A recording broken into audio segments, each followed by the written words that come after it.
The first step is to remove the glove compartment in order to gain access to the fuse panels. The glove compartment is held on by 4 Phillips head screwdrivers, 3 along the top, 1, 2, 3, with the 4th screw being on the outside of the passenger footwell. Once you've removed all the screws, pull the upper portion of the glove box toward you and it will pop out. The next step is to drop down the fuse box and remove the fuse labeled fuel pump. Mine was fuse number 54.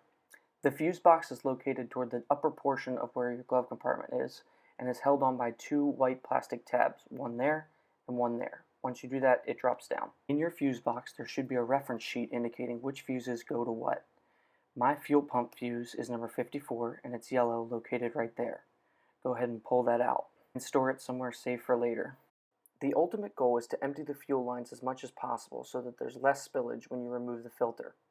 Go ahead and start the car until it stalls, then turn it off, then try to start it again. I ultimately did this 3 times. You can hear it die here at the end.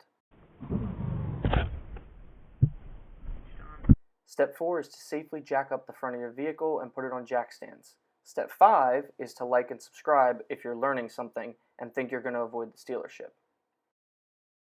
The next step is to get under the car, locate the fuel filter, and ultimately remove the cover and the collar. The fuel filter is located on the driver's side of the car, kind of next to the jack point. There are the 5 8mm fasteners that need to be removed. Sorry for the terrible video. And then this photo shows the 10mm bolt in red that needs to be removed and the collar in blue, which will be removed. The next step is to actually disconnect the fuel line from the filter itself.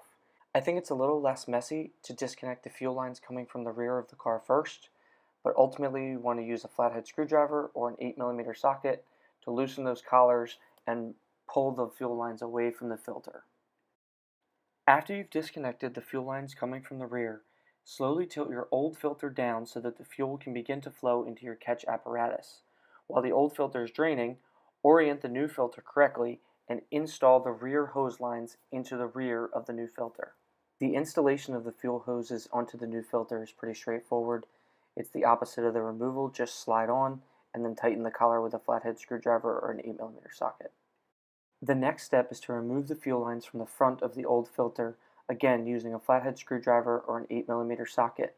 Some vehicles may also have a much thinner hose that simply pulls off.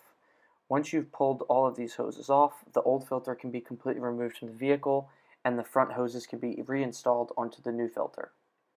At this point, the new fuel filter should be completely installed correctly. If you're convinced that it is and everything's tight, go ahead and put back on the collar with the 10mm bolt and then the cover held on by 5 8mm bolts. Once everything under the car is back as it should, go ahead and reinstall your fuel filter fuse number 54. Turn the key to position 2 repeatedly, kind of 2 or 3 times, to get the fuel filter primed, and then ultimately start the car and let it run.